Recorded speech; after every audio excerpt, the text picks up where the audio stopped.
الشيطان الرجيم بسم الله الرحمن الرحيم قال فإنا قد فتنا قومك من بعدك وأضلهم السامري فرجع موسى إلى قومه غضبان أسفا قال يا قوم ألم يعدكم ربكم وعدا حسنا أفطال عليكم العهد أم أردتم أن يحل عليكم غضب من ربكم فأخلفتم موعدي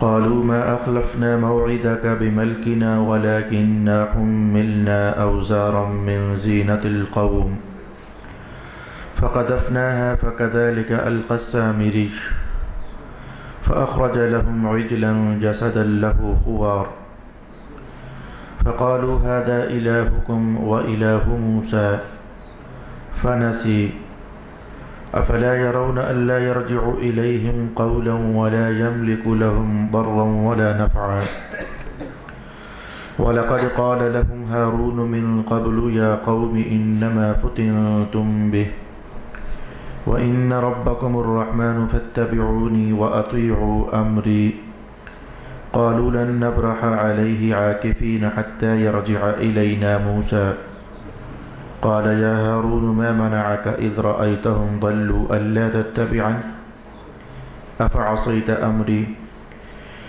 قال يا ابن أم لا تأخذ بلحيتي ولا برأسي إني خشيت أن تقول فرقت بين بني إسرائيل ولم ترقب قولي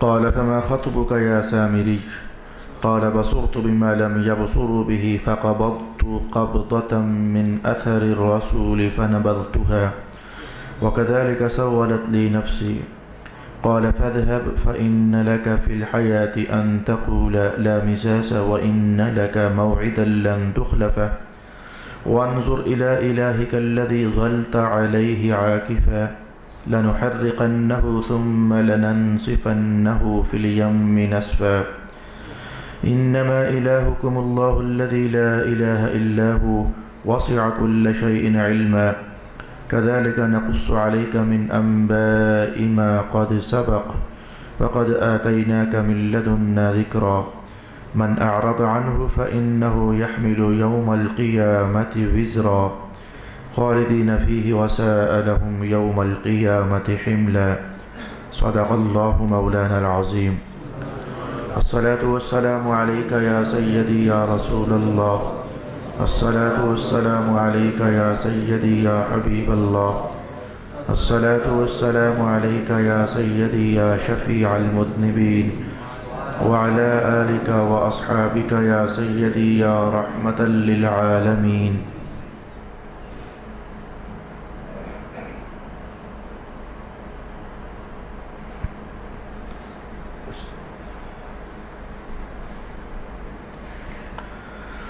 فرمایا پس ہم نے آپ کے بعد آپ کی قوم کو فتنہ میں مبتلا کر دیا اور ان کو سامری نے گمراہ کر دیا۔ پس موسیٰ غم اور غصہ کے ساتھ اپنی قوم کی طرف لوٹے۔ موسیٰ نے کہا اے میری قوم کیا تم سے تمہارے رب نے اچھا وعدہ نہیں کیا تھا؟ پھر کیا تم پر بہت مدت گزر گئی تھی؟ یا تمہارا یہ ارادہ تھا کہ تم پر تمہارے رب کا غضب نازل ہو؟ سو اس لیے تم نے مجھ سے کیے ہوئے وعدہ کی خلاف ورزی کی۔ انہوں نے کہا ہم نے دانستہ آپ سے کیے ہوئے وعدہ کی خلاف ورزی نہیں کی، لیکن قوم کے زیورات کا بوجھ ہم پر لاد دیا گیا تھا تو ہم نے ان کو آگ میں ڈال دیا۔ سو اسی طرح سامری نے ان کو آگ میں ڈالا تھا۔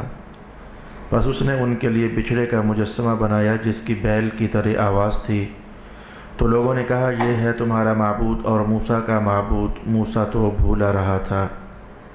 تو کیا یہ لوگ یہ بھی نہیں دیکھ سکتے تھے کہ وہ ان کی کسی بات کا جواب نہیں دے سکتا تھا اور نہ ان کے کسی نقصان اور نفع کا مالک تھا؟ اور ہارون ان سے پہلے ہی یہ کہہ چکے تھے کہ اے میری قوم اس بچھڑے کی وجہ سے تم کو صرف آزمائش میں ڈالا گیا ہے اور بے شک تمہارا رب رحمان ہی ہے، سو تم میری پیروی کرو اور میرا حکم مانو۔ انہوں نے جواب دیا کہ موسیٰ کے واپس آنے تک ہم اسی کی عبادت پر جمے رہیں گے موسیٰ نے کہا اے ہارون، جب آپ نے دیکھا کہ یہ گمراہ ہو گئے تھے تو آپ کو کس چیز نے منع کیا جو آپ نے میری پیروی نہ کی؟ کیا آپ نے میرے حکم کی نافرمانی کی؟ ہارون نے کہا اے میری ماں کے بیٹے، آپ میری داڑھی نہ پکڑیں اور نہ میرے سر کو، بے شک مجھے یہ خطرہ تھا کہ آپ کہیں گے کہ تم نے بنی اسرائیل میں تفریقہ ڈال دیا اور میرے حکم کا انتظار نہیں کیا۔ موسیٰ نے کہا اے سامری، تیرا کیا معاملہ ہے؟ سامری نے کہا میں نے وہ چیز دیکھی جو دوسروں نے نہیں دیکھی، تو میں نے اللہ کے رسول کے نقش قدم سے ایک مٹھی بھر لی، پھر میں نے اس مٹھی بھر خاک کو بچھڑے کے مجسمہ میں ڈال دیا، میرے دل نے یہی بات بنائی تھی۔ موسیٰ نے کہا اب تو یہاں سے چلا جا، اب تو زندگی بھر یہی کہے گا کہ مجھے مت چھونا، اور تجھ سے آخرت میں سزا کا وعدہ ہے جس سے تو ہرگز نہیں بچ سکے گا۔ اور تو اپنے اس خود ساختہ معبود کو دیکھ جس کی عبادت پر تو جمع بیٹھا تھا، ہم اس کو ضرور جلا دیں گے، پھر اس کی راکھ کو اڑا کر سمندر میں پھینک دیں گے۔ تمہارا معبود تو صرف اللہ ہی ہے جس کا سوا کوئی عبادت کا مستحق نہیں ہے، اس کے علم نے ہر چیز کا احاطہ کر لیا ہے۔ ہم اسی طرح آپ پر گزشتہ خبروں کا بیان فرماتے ہیں، اور بے شک ہم اپنے پاس سے آپ کو ذکر یعنی قرآن عطا فرما چکے ہیں، اور جس شخص نے اس سے منہ موڑا وہ یقیناً قیامت کے دن بہت وزنی بوجھ اٹھائے گا، وہ ہمیشہ اسی بوجھ میں رہے گا، اور قیامت کے دن ان کے لیے وہ کیسا برا بوجھ ہوگا۔ صدق اللہ مولانا العظیم۔ کافی ساری آیات بینات کی تلاوت آج اللہ کی توفیق سے میں نے کر لی، اور امید ہے کہ اللہ میری مدد فرمائے گا۔ اسباق مختصر ہیں، آپس میں باہمی مکالمہ جات ہیں، تو تلاوت کردہ آیات جتنا سبق ہمارا آگے بڑھ ہی جائے گا۔ اکثر تفاصیل اور تفاسیر اور وضاحتیں اس سے قبل ہم مختلف نشستوں میں سماعت کر چکے ہیں۔ ایک بار ایسا کر لیتے ہیں کہ میں نے آج جو 10-15 آیات بینات میں جو کچھ آپ کو بصورت ترجمہ بتایا، اسے ترتیب کے ساتھ ایک بار بطور خاکہ اسکیچ خلاصہ حاصل بیان، حاصل کلام، حاصل درس کے طور پر سماعت کر لیتے ہیں۔ اس کے بعد پھر جہاں جہاں مختصر بات کہنی ہوگی میں کہہ کر آگے بڑھتا چلا جاؤں گا۔ حضرت موسیٰ علیہ السلام کو جب قوم نے کہا کہ ہمارے پاس کوئی کتاب ہونی چاہیے جس میں بہت سارے احکام لکھے ہوں، ہمارے دین کی بنیادیں ہوں، تو پھر ہم ویسے زندگی گزارنے کا اہتمام کریں، کوئی کتاب ہونی چاہیے۔ موسیٰ علیہ السلام نے اللہ کے دربار میں عرض کی کہ اے میرے رب، قوم کتاب مانگتی ہے، عنایت ہو جائے۔ ارشاد ہوا کہ آپ کوہ طور پر تشریف لائیے، ہم آپ کو کتاب عطا فرما دیتے ہیں۔ حضرت موسیٰ علیہ السلام جب کوہ طور کی طرف بڑھے تو اپنے بھائی ہارون علیہ السلام کو حکم فرمایا کہ واخلفنی، آپ ذرا میرے خلافت کا کام سر انجام دیجیے، انہیں فتنے میں نہ پڑنے دینا، انہیں فساد میں نہ پڑنے دینا، گمراہی سے انہیں روکنا، آپ پورا اہتمام کرنا تاکہ جیسی امانت میں آپ کو دے کر جا رہا ہوں تو ویسی ہی امانت پھر میں آپ سے واپس لے سکوں۔ یہ کہنے کے بعد موسیٰ علیہ السلام تو قوم سے 70 کے قریب افراد لے کر اللہ رب العالمین کے دربار میں بصورت کوہ طور تشریف فرما ہونے کے لیے روانہ ہو گئے، اور ادھر پھر جتنی راتیں آپ کا قیام ہونا تھا قیام ہوا۔ پیچھے ایسا ہوا کہ ایک جملہ حضرت ہارون علیہ السلام نے قوم کے سامنے ارشاد فرمایا، اور اس جملے کو موضوع بنا کر فتنہ پرداز بدماش اس دور کا سامری جادوگر، اس نے اس جملے کو بنیاد بنایا، اور ساتھ ہی کچھ مزید باتیں جوڑ جاڑ کر تو قوم کو راہ حق سے ہٹانے کا اہتمام کرنے کا ارادہ کر لیا۔ وہ جملہ کیا تھا جو حضرت ہارون علیہ السلام نے قوم کو سمجھایا تھا؟ وہ جملہ کیا تھا میں بتاتا ہوں، لیکن اس سے قبل آپ یہ جان لیجئے، آئندہ الفاظ میں چونکہ بات ہمارے پاس موجود ہے، میں چاہتا تھا کہ ترتیب کے ساتھ ایک طرف سے ہم آگے بڑھ جائیں تو ایک بار حاصل کلام سماعت کر لیں، پھر قرآن پاک کی اپنی ترتیب ہے، اس ترتیب کی اپنی حکمتیں ہیں اور اسرار اور رموز ہیں۔ تو ہارون علیہ السلام نے جو جملہ ارشاد کیا، اس سے قبل میں قوم کی ایک مختصر حالت جو قرآن حکیم نے کہی آپ کے سامنے لانا چاہتا ہوں۔ یہ لین دین کا نظام تو ہر قوم میں، ہر قبیلے میں، ہر علاقے میں، ہر بستی میں اور ہر نسل میں چلتا رہتا ہے۔ کسی گھر سے برتن مانگ لیے، کسی کے کپڑے مانگ لیے، کسی کا جوتا مانگ لیا، استعمال چلتا رہا۔ ہمارے آج کے دور میں اگرچہ شور شرابہ تو یہ ہے کہ غربت زیادہ ہو گئی، لیکن آج سے 20 سال پیچھے چلے جاؤ تو اس زمانے کی بنسبت آج کے دور کے لوگوں کے پاس سہولتیں زیادہ ہیں۔ تو میں نے خود دیکھا ہے کہ مہمان آ جانے تو ایک دوسرے کے گھر سے برتن مانگ کر لے آنے، جی ہمارے مہمان زیادہ ہو گئے ہیں جی کچھ اچھے سے برتن دے دیں، برتن مانگ لینے۔ بستر مانگنے کا رواج تو اب بھی دیہاتوں کے اندر ہے، ذرا اس سے بہت پیچھے چلے جائیں تو ایسا تھا کہ جیسے ہمارے ہاں آج برتن مانگنے کا رواج استعمال کرنے کے بعد واپس کر دیں گے، کسی کی گاڑی لے جانا، کسی کی موٹر سائیکل لے جانا، یا بازاروں کے اندر کسی کی سائیکل لے جانا، یار مجھے کام پڑ گیا، تو کچھ نہ کچھ لین دین یا ادھار مانگ کر تو استعمال کرنا پھر واپس کر دینا، یہ نظام ہر دور میں رہا ہے اور انسانوں کی ضرورت رہی ہے۔ تو بنی اسرائیل کے ہاں یعنی اس دور میں ایسا تھا کہ آپس میں ایک دوسرے سے زیور بھی ادھار مانگ کر کے تو استعمال کر لیے جایا کرتے تھے۔ آج کے دور میں تو یہ بات سوچی بھی نہیں جا سکتی اور اس کا تصور بھی نہیں کیا جا سکتا کہ ایک دوسرے سے ادھار مانگنے کے لیے زیورات کا استعمال بھی ہو سکتا ہے۔ البتہ آج کے دور میں نے خوب غور کرنے کے بعد یہ پایا ضرور ہے کہ آرٹیفیشل جو زیورات ہیں، جو آرٹیفیشل جیولری ہوتی ہے، یہ آج بھی خواتین ایک دوسرے سے لین دین کا انتظام کرتی ہیں۔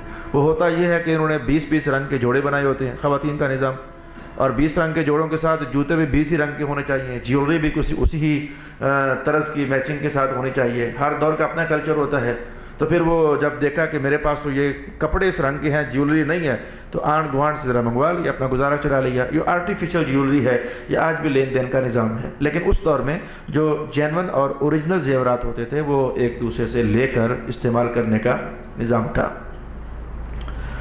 تو بنی اسرائیل یعنی حضرت موسیٰ علیہ السلام کی قوم جس کو آپ نے آزاد کروایا، انہوں نے قبطیوں سے یعنی فرعون والوں سے، فرعون کی قوم سے کچھ زیورات ادھار مانگے ہوئے تھے۔ سب نے نہیں، جتنوں نے بھی، ظاہر ہے کہ 6 لاکھ بنی اسرائیلی تھے جو حضرت موسیٰ علیہ السلام کے ساتھ ہجرت کے لیے تیار ہو گئے تھے، روانہ ہو گئے تھے، گھروں کو انہوں نے چھوڑ دیا تھا۔ 6 لاکھ، تو 6 لاکھ میں سے میں کہتا ہوں 10 15 20 ہزار لوگ بھی وہ کہیں سے زیورات ادھار لے چکے ہوں تو وہ اچھے خاصے بن جاتے ہیں۔ تو زیورات انہوں نے ادھار لیے ہوئے تھے، ابھی واپس نہیں کر سکے تھے، اور ادھر سے اللہ کی طرف سے ہجرت کا حکم آ گیا۔ موسیٰ علیہ السلام کے ساتھ راتوں رات یہ 6 لاکھ بنی اسرائیل روانہ ہو گئے۔ سمندر پار ہو گیا، فرعون غرق ہو گیا، بہت سارے قبطی فرعونی سپاہی مارے گئے، بہت سارے کیا بلکہ سارے ہی مارے گئے جو اس لشکر میں تھے۔ 12 لاکھ سے قریب میں نے فگر آپ کو بتایا، وہ سارے کے سارے مارے گئے۔ اب سمندر کے اس پار بنی اسرائیل آ چکے ہیں اور تقاضا اب ہو رہا ہے کہ کتاب لے کر آئیے اے موسیٰ، اللہ سے کتاب لینے کے لیے موسیٰ علیہ السلام روانہ ہو چکے ہیں۔ اب جب موسیٰ علیہ السلام روانہ ہو گئے، پیچھے سے اب حضرت ہارون علیہ السلام اپنی ڈیوٹی نبھا رہے ہیں، انہیں سمجھا رہے ہیں اچھا کیا ہے برا کیا ہے۔ ظاہر ہے کہ ہارون علیہ السلام بھی نبی ہیں، موسیٰ علیہ السلام بھی نبی ہیں، تو نبیوں کا کام باہر کے وقت ضائع کرنا نہیں ہوتا، وہ کوئی بھی موقع جان کر فوراً لوگوں کو اللہ کی دی ہوئی ہدایت کے راستے پر ڈالنے کا اہتمام کرتے ہیں۔ میں کہوں گا کہ یہ دیکھو اللہ کے ایک رسول، پتہ نہیں کیوں گزشتہ چند دنوں کے اندر حضرت یوسف علیہ السلام بار بار قرآن حکیم کا ان کے وہ مناظر میرے دماغ میں آتے رہے، میں اس کی وجہ نہ جان سکا، لیکن بار بار دھیان جاتا رہا کہ دیکھو اللہ کے ایک رسول ہیں، ایک نبی ہیں حضرت یوسف پیغمبر، اور یہ کیا ہوا ان کے ساتھ۔ ایک عورت نے جھوٹ بول دیا کہ اس یوسف نے میری عزت پر ہاتھ ڈالا ہے، جھوٹ بولا، اور اس جھوٹ کی پاداش میں حضرت یوسف علیہ السلام کو 12 سال جیل میں رہنا پڑ گیا۔ یعنی عقل بار بار حیران ہو رہی تھی، دنگ ہو رہی تھی، پریشان ہو رہی تھی۔ چھوٹے لوگ ہیں، چھوٹے لوگوں کی چھوٹی سوچیں، چھوٹی فکریں، ان کے دائرہ کار انداز فکر کے محدود، تو بار بار یہ خیال ہے کہ اللہ کے ایک نبی کے 12 سال لگ گئے جیل کے اندر، یہ بہت بڑی آزمائش ہے اللہ کی طرف سے، اور اس ایک عورت کے ایک جھوٹ کی وجہ سے تو خیالات چلتے رہے۔ تو میں آج جب کہ آپ سے بات کرنا چاہ رہا ہوں تو مجھے حضرت یوسف علیہ السلام ہی کا عنوان اللہ کی طرف سے پھر ذہن میں آ گیا۔ میں نے کہا اللہ کا نبی وقت ضائع نہیں ہونے دیتا، جیل میں تشریف فرما ہے، اور ایسی حالت میں کچھ 2 بندے کہتے ہیں ہم نے خواب دیکھی ہے، تو ایک بھی اپنا خواب سناتا ہے، دوسرا بھی اپنا خواب سناتا ہے۔ تو حضرت یوسف علیہ السلام کو اللہ نے یہ علم عطا فرمایا تھا، علم راسخ، کہ خواب کی تعبیر آپ بتا دیا کرتے تھے اور ایگزیکٹ بتایا کرتے تھے۔ تو ایک نے کہا میں نے خواب یہ دیکھا، آپ نے کہا کہ تیری تعبیر تو یہ ہے نا۔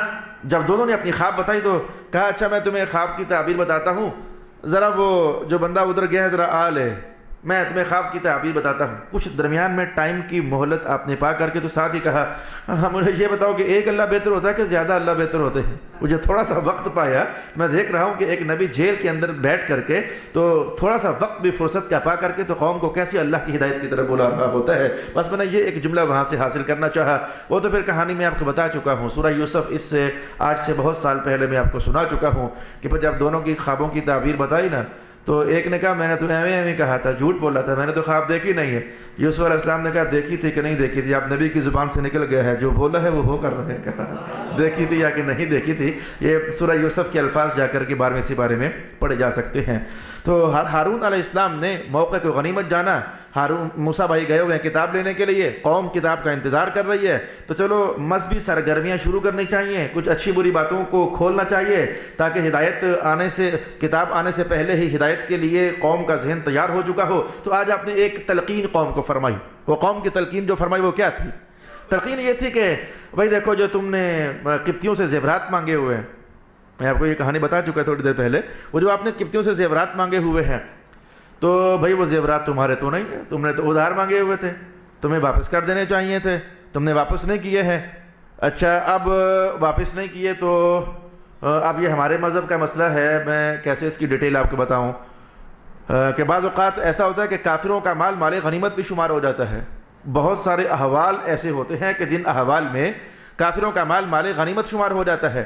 تو اس وقت چونکہ قبطیوں کی فرعونیوں کی جنگ تھی بنی اسرائیلیوں کے ساتھ, تو اس جنگ سے پہلے کے جو اموال ان کے پاس بنتے تھے, جنگ کے پاس انہی کے پاس رہے. وہ جنگ اللہ کی فضل سے جیت لی گئی, وہ تلواریں نہ چلی, اللہ کی طاقت سے وہ جنگ جیت لی گئی. وغیرہ فوجی تو آگے تھے. اب وہ جو مال بنتا تھا ان کے پاس مال غنیمت تھا. اب اس مال کی دو حیثیتیں تھیں, مال غنیمت بھی تھا اور یہ ان لوگوں کی بطور امانت بھی تو ان کے پاس تھا, بطور عاریت بھی تو ان کے پاس تھا. ہارون علیہ السلام نے کہا بھلے عاریت سمجھو بھلے غنیمت سمجھو, یہ مال تمہارے لیے استعمال کرنا ٹھیک نہیں ہے. مال غنیمت صرف مسلمانوں کے لیے حلال ہے, پہلی قوموں کے لیے مال غنیمت کا استعمال حلال نہیں ہوا کرتا تھا. پہلے انبیاء کی جو اقوام تھیں ان کے لیے جو شریعت تھی تو مال غنیمت حلال نہیں ہوا کرتا تھا. تو مال غنیمت صرف مسلمانوں کے لیے حلال. کہا بھلے سے مال غنیمت سمجھو, بھلے یہ سمجھو کہ یہ تو ہمارے پاس ان کا تھا, یہ تمہارے لیے ٹھیک نہیں ہے, یہ نکالو. یہ ہدایت کا راستہ ہموار کرنے کے لیے ہارون علیہ السلام نے یہ بیان جاری کیا. یہ مال تمہارے پاس ٹھیک نہیں ہے, زیورات ان کے تھے, نکالو, ہٹاؤ, اپنی جان چھڑاؤ, صاف ہو جاؤ, یہ مال حرام ہے تمہارے لیے. تو قوم نے جلدی سے بات مان لی, اللہ ان کا بھلا کرے. انہوں نے فوراً بات مان لی اور زیورات اتارے اور اتار کر کے تو آگ میں ڈال دیے.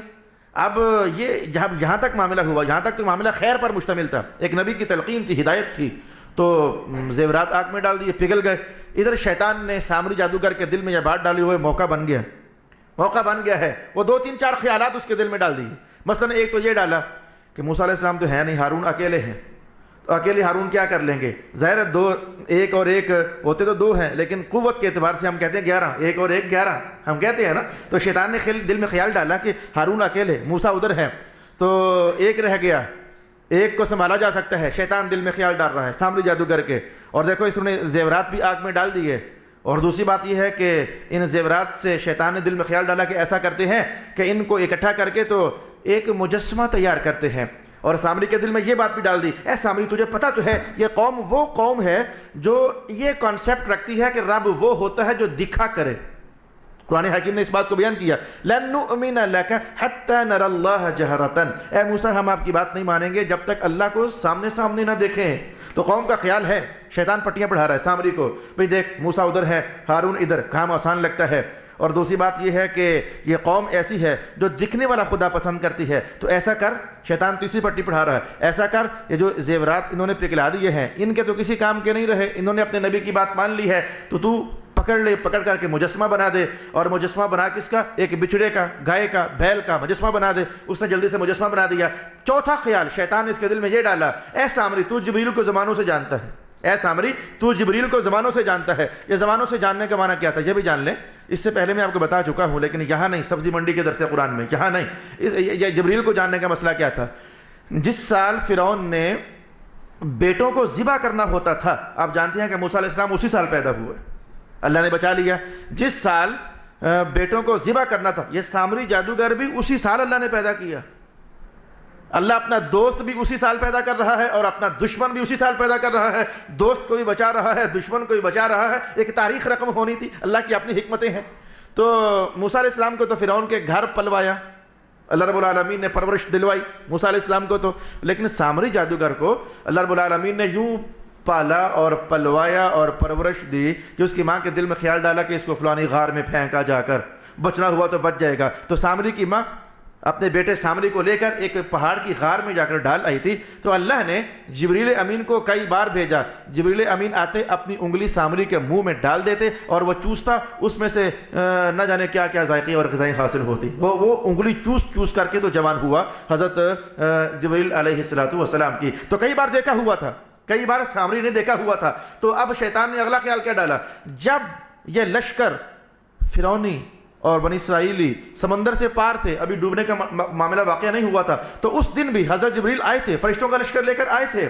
اور میں نے آپ کو بتایا تھا کہ وہ زور زور سے آوازیں لگا رہے تھے, اوے فرعونیوں, قبطیوں, بھاگو, بنی اسرائیل بھاگ گئے, پیچھے لگو ان کے, ایسا نہ ہو کہ یہ نکل جائیں, موقع ہاتھ سے چلا جائے گا, بھاگو. فرشتوں نے شور ڈالا کہ قبطی پیچھے بھاگے. اس دن جبریل بھی گھوڑے پر بیٹھ کر تشریف لائے تھے.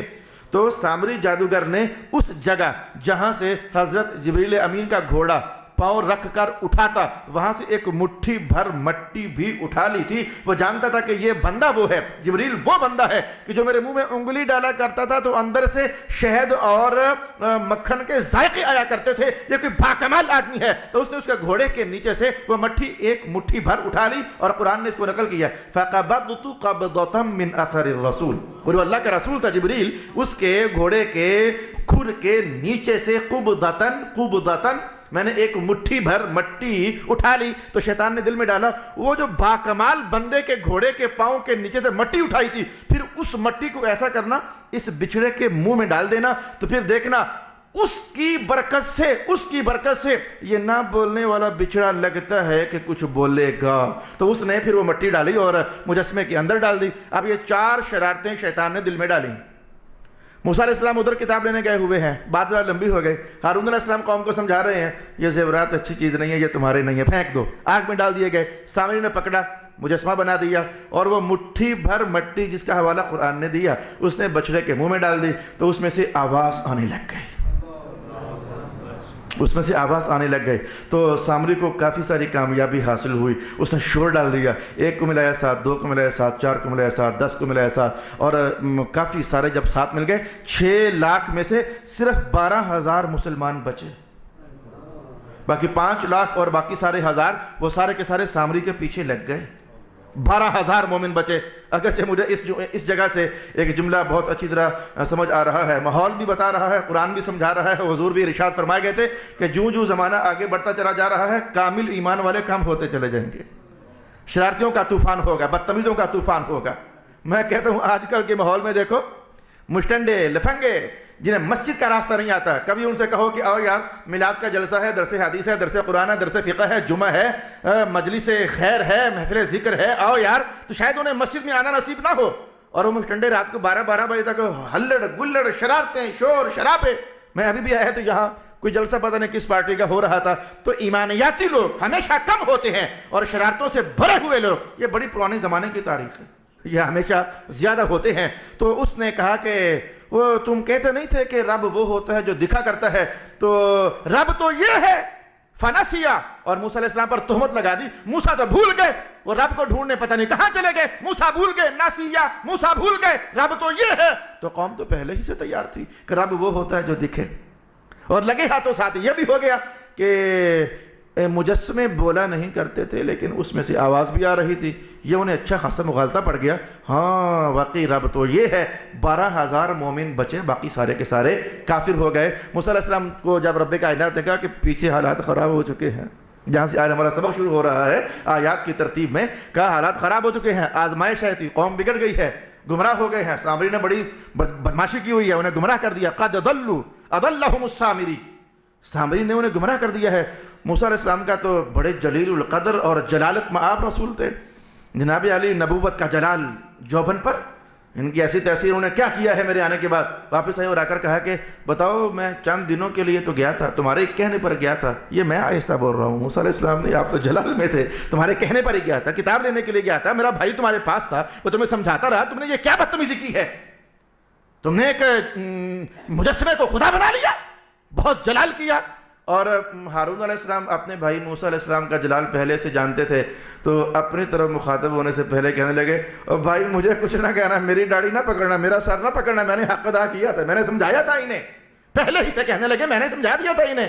خیر موسیٰ علیہ السلام نے ادھر پہلے قوم کو ڈانٹا, پھر بھائی سے کی طرف متوجہ ہوئے تو بھائی نے پہلے کہا میں نے تو پوری کوشش کی تھی, آپ نے جو میری ڈیوٹی لگائی تھی میں نے وہ ڈیوٹی نبھائی تھی. اب دیکھیں جہاد بچتا تھا, جہاد کا اذن آپ دے کر نہیں گئے تھے, ورنہ لوگ ڈیوائیڈ ہو جاتے.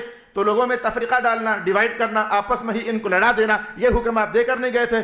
موسیٰ علیہ السلام سمجھ تو رہے تھے, ظاہر اللہ کے نبی تھے, کہ بھائی سچ بول رہا ہے. تو گئے سامری جادوگر کی طرف, وہ تو نے یہ کیا مذاق بنایا ہوا ہے, یہ کہاں کا خدا ہو گیا. تو سامری نے کہا بس میرے دل نے کچھ بات گھڑی تھی تو میں نے کر دیا, جو میں نے ابھی آپ کو سنایا. میرے دل میں کچھ سوالت لی نفسی, میرے دل میں یہ خیالات آئے تھے تو میں نے ایسا کر دیا, تو بس ایسا ہو گیا.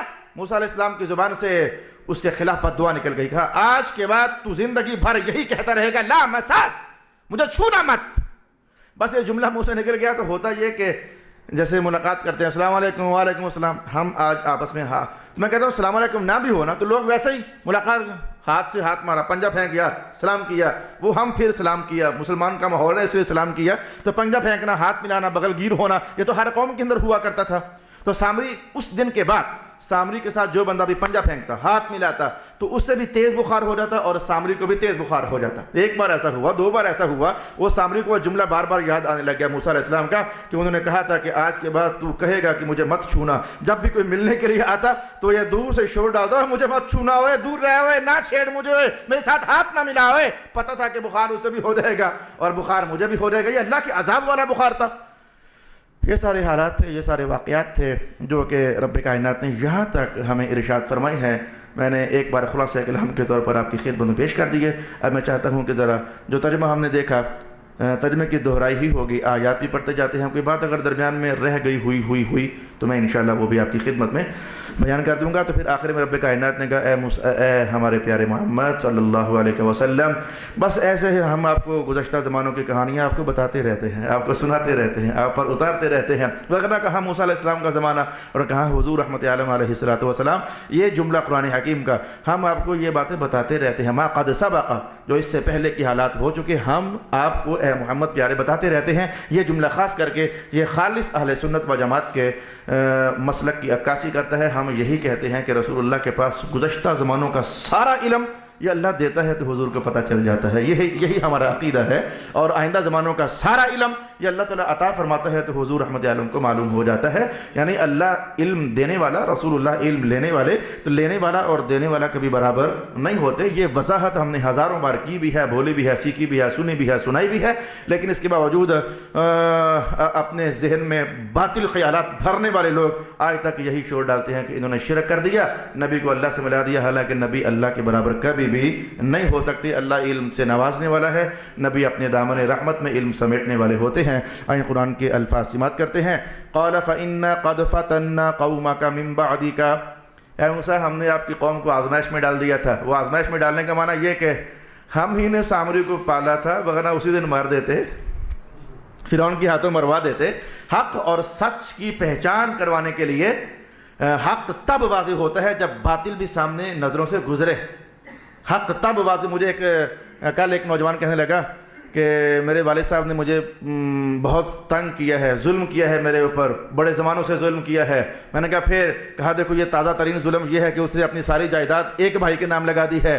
میں نے کہا پھر, کہا جائیداد نام لگنے کی دیر تھی کہ اس بھائی نے اب آنکھیں دکھانا شروع کر دی ہیں, اب میری ماں بھی رو رہی ہے, میرا باپ بھی رو رہا ہے. میں نے کہا اب انہیں سمجھ آئے گی کہ با وفا بچہ کیسا ہوتا ہے اور بے وفا بچہ کیسا ہوتا ہے. تو نے زندگی بھر کہہ رہا ہے نا کہ میرے وفائیں نبھائی ہیں, لیکن تیرے والدین کو خیال نہیں آیا جب بے وفا بچہ جس کو سب کچھ کچھ دے کر بھی آج وہ آنکھیں نکال کر گھور رہا ہے نا، تو اب انہیں سمجھ آئے گی یہ غلط ہے، صحیح وہ تھا جو کچھ نہ لے کر بھی ہمارے ساتھ وفا نبھایا کرتا تھا۔ یہ وفائیں اور بے وفائیاں یہ بالکل جب بندہ دونوں نگاہوں سے دیکھتا ہے تو اسے سمجھ آ جایا کرتی ہیں۔ تو رب کائنات نے حق کو واضح کرنے کے لیے ایک طرف موسیٰ اور ہارون کو بھی پالا جوان کیا، اور باطل کو واضح کرنے کے لیے یہ فرعون کی تصویر بھی اللہ نے بنائی تھی، سامری جادوگر کی تصویر بھی اللہ نے بنائی تھی۔ اور یہ صرف اسی دور کی کہانی نہ، یہ زمانوں ان سے پہلے بھی اور اس کے بعد بھی ایسا ہوتا رہا۔ میں قریب ترین کی تاریخ اسلام کھول کر اگر آپ کے سامنے رکھوں تو یزید کو اللہ ہی نے بنایا تھا، اور کس نے بنایا تھا؟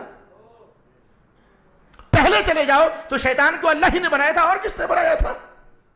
آدم علیہ السلام کو بھی اللہ ہی نے بنایا تھا، یزید کو بھی اللہ ہی نے بنایا، حسین پاک کا خمیر بھی تو اللہ نے اپنی رحمت سے گوندا تھا نا۔ یہ حق اور باطل کو اللہ پیدا کرتا ہے تاکہ واضح رہے کہ حق کا نور ہی کوئی اور ہوتا ہے اور باطل کے اندھیرے ہی کچھ اور ہوتے ہیں۔ تو چونکہ پیدا تو اللہ ہی نے کیا تھا، رب کائنات نے کہا جس مقصد کے لیے ہم نے سامری کو بنایا تھا حق اور باطل واضح ہو جائے، کہا فتنّا قومک، تیری قوم پر آزمائش وہ آ گئی ہے۔ پیچھے ہے موسیٰ پیارے، وہ اس نے اپنا جو چاند چڑھانا تھا چڑھا دیا ہے، اور ماننے والے باقی رہ گئے ہیں، باقی گمراہ ہو گئے ہیں۔ فرجع موسیٰ الی قومہ غضبان آسفا، موسیٰ علیہ السلام جلال سے بھرے ہوئے تورات لی اور واپس۔ قال یا قوم الم یعدکم ربکم وعدا حسنا، کہ اے قوم کیا تمہارے رب نے تمہارے ساتھ بہت اچھا وعدہ نہیں کیا تھا کہ ہم تمہیں کتاب دیتے ہیں تاکہ تم عمل کرو؟ اچھا وعدہ کیا نہیں تھا؟ افطال علیکم العہد، وہ وعدہ لمبا ہو گیا تھا، بڑے سال گزر گئے تھے جو تمہیں انتظار کرتے کرتے تھک گئے تھے۔ اچھا میں نے وہ پیچھے جو کہانی سنائی، میں نے کہا ہارون علیہ السلام نے تو ایک بات کی تھی، تو ساتھ سامری نے شرارت کرتے ہوئے ایک اور جملہ بول دیا۔ ہارون علیہ السلام نے تو یہ کہا تھا یہ زیورات تمہارے لیے استعمال کرنا ٹھیک نہیں ہے، آگ میں پھینک دو۔ تو سامری کہنے لگا موسیٰ کو دیکھو گئے ہوئے کتنے دن ہو گئے، تو وہ چونکہ زیورات تمہارے پاس ہے نا، تو اس جرم کی سزا میں اللہ نے انہیں ادھر ہی روک لیا ہوا ہے، تو اس لیے وہ آ نہیں سک رہے، جلدی کرو پھینکو زیورات۔ یہ جملہ شیطان ادھر سامری نے پیچھے قوم کے سامنے بولا۔ تو پھر اگلی کہانی جو میں نے آپ کو بتائی، تو کیا اللہ نے جو وعدہ کیا تھا وہ اچھا نہیں تھا؟ کیا بہت زیادہ زمانہ گزر گیا تھا؟ ام اردتم، یا پھر تمہارا ارادہ یہ تھا کہ ہم یہ کرتوت کرتے ہیں تاکہ اللہ کا غضب برسے؟ وہ تم چاہتے کیا تھے؟ کیا زمانہ زیادہ گزر گیا تھا یا اللہ کے غضب کو آوازیں مار رہے تھے؟ ہوا کیا تھا؟ قالوا ما اخلفنا موعدک، وہ کہنے لگے کہ ہم نے جان بوجھ کر ایسا نہیں کیا، ہمیں اصل میں مغالطہ لگ گیا تھا، سامری نے بہکا دیا تھا، اس نے وہ بچھڑا بنا کر نا تو آوازیں نکلوائی نا، تو ہم نے کہا واقعی جو نہیں بولا کرتے تھے تو بول رہے ہیں، تو یہی تو رب ہوتے ہیں، بس ہمیں اس نے مغالطے میں ڈال دیا تھا۔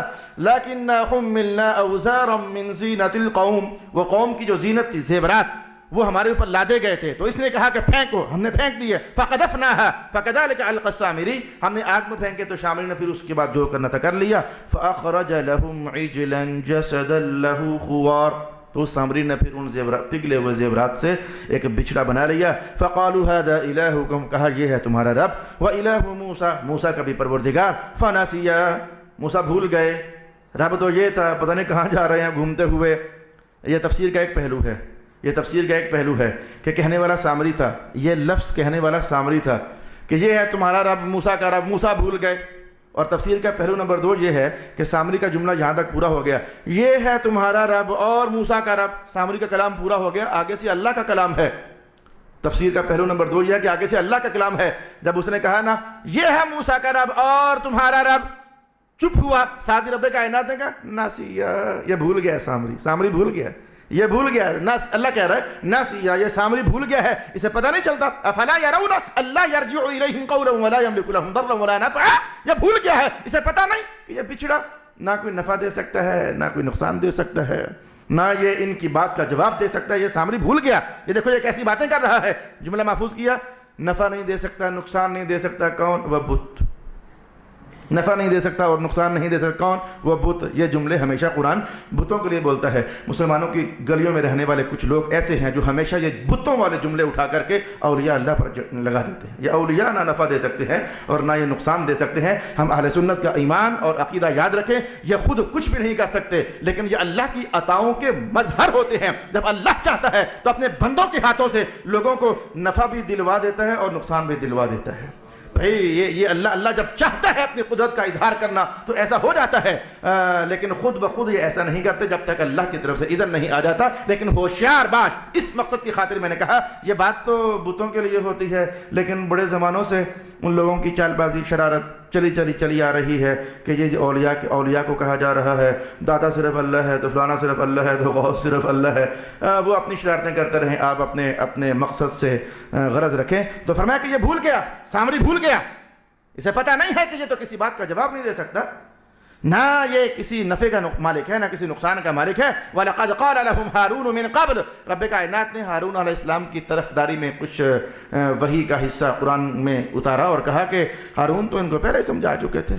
وَلَقَدْ قَالَ لَهُمْ هَارُونُ مِنْ قَبْلُ، اے موسیٰ پیارے بھائی، اے موسیٰ پیارے، آپ کے بھائی ہارون جو ہیں وہ تو اس سے پہلے ان لوگوں کو سمجھا چکے تھے۔ إِنَّمَا فُتِنْتُمْ بِهِ، یہ آزمائش ہے تمہارے لیے، بچنا، یہ رب نہیں ہے۔ ان ربکم الرحمن، یہ بچڑا رب نہیں ہے، رب وہی ہے جو رحمان ہے۔ ہارون تو اپنی ڈیوٹی دے چکے تھے۔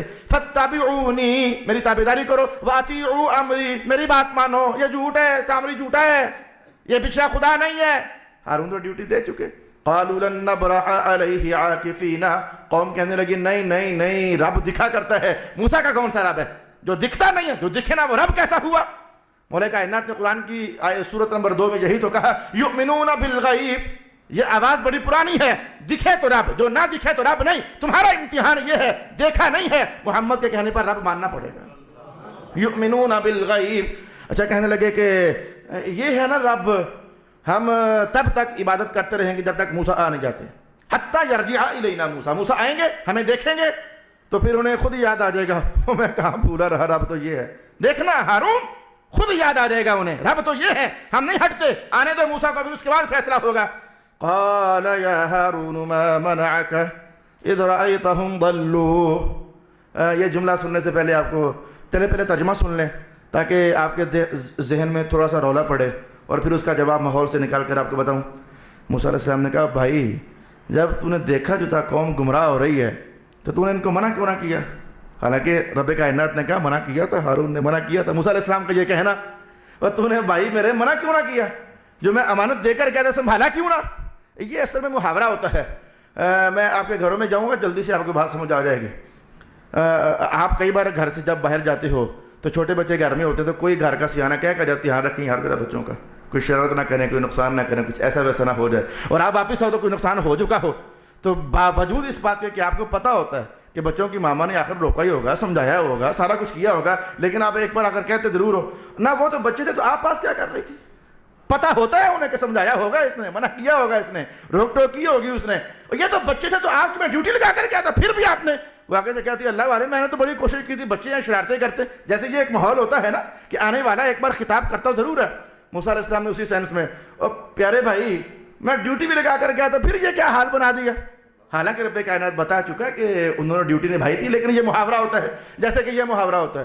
دیکھو آپ گھر میں کوئی کام کر رہے ہو، کوئی بندہ ملنے کے لیے آئے تو آپ کو دیکھے جی آپ کام کر رہے ہو، مثلا چائے بنا رہے ہو، تو اگر کہتا ہے جناب یہ کیا ہو رہا ہے، پتہ ہے اسے بھی چائے بن رہی ہے، لیکن پھر پوچھتا ہے یہ کیا ہو رہا ہے، تو بہت ساری چیزیں پتہ ہونے کے باوجود وہ محاوراتی طور پر بندہ بول لیتا ہے یہ کیا ہو رہا ہے۔ آپ کپڑے دھو رہے ہو، میں جھاڑو لگا رہا ہوں، کوئی بندہ علامہ صاحب یہ کیا ہو رہا ہے، تو یار پتہ نہیں ہے جھاڑو دے رہا ہوں اور کیا ہو رہا ہے، لیکن یہ محاورہ ہے نا، سمجھ آئی نا آپ کو؟ تو موسیٰ علیہ السلام نے کہا کہ بھائی یہ کیا کر دیا حال تو نے، دیکھ میں کیا کر بھی گیا تھا، سنبھالنا ہی نہیں ہے، بھائی تو نے کیا حال کیا ہے؟ قال یا ابن امہ، ہارون جانتے تھے کہ بھائی میرے ہیں بڑے جلالی، تو اس ماحول میں، ہر ماحول میں غصہ کرنے کا سٹائل الگ الگ ہوتا ہے، اس ماحول میں غصہ کرنے کا سٹائل یہ ہوتا تھا۔ آج عصر کی نماز کے بعد، ہمارے ماحول میں نہیں ویسے، عصر کے بعد میں وہ ادارہ تعلیمات اسلامیہ کے سامنے بجری کا ڈھیر پڑا ہوا تھا، تو وہاں بیٹھا درس قرآن کا مطالعہ کر رہا تھا۔ چھوٹی بچی میری وہ مٹی میں ہاتھ مار رہی تھی اور ادھر بجری میں ہاتھ مار کر میں نے اس کا چہرہ پکڑ کر میں کہا اوے یہ کیا کر رہی ہے؟ ہمارے یہاں بچوں کے ساتھ ایسا ہوتا ہے نا، تو یہ اس ماحول میں یہ تھا کہ ایک ہاتھ رکھنا سر پر اور ایک رکھنا داڑھی پر اور تھوڑا سا ذرا جھٹکانا، جس طرح بھی۔ اب میں وہ کیا آپ کو بتاؤں، بچوں کے ساتھ آپ بھی کرتے ہوئے ایسا پکڑ کر کبھی ایسے ایسے گھمایا تو کبھی ایسے ایسے گھمایا، تو یہ اس ماحول میں غصہ کرنے کا انداز یہ تھا۔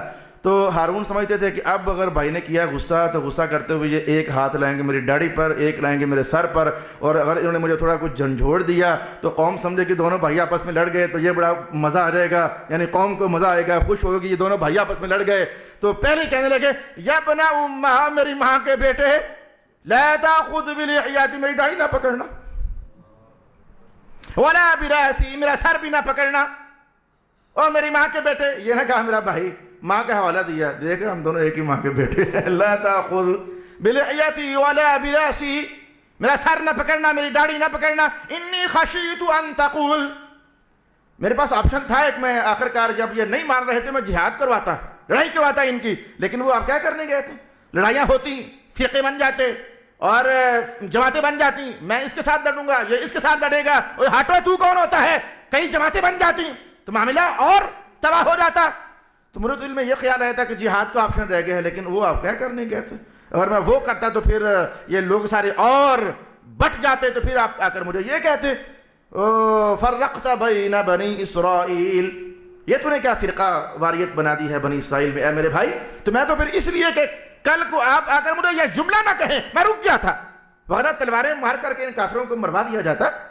وَلَمْ تَرْقُبْ قَوْلِي، میں تو یہ ڈر رہا تھا کہ آپ کہیں یہ نہ کہیں کہ وہ میرے آنے سے پہلے جہاد شروع کروا دیا تھا، یہ جماعتیں ٹولیاں کیا بنوا دی ہیں، میری بات کا انتظار کیا ہوتا، میں آنا ہی تھا۔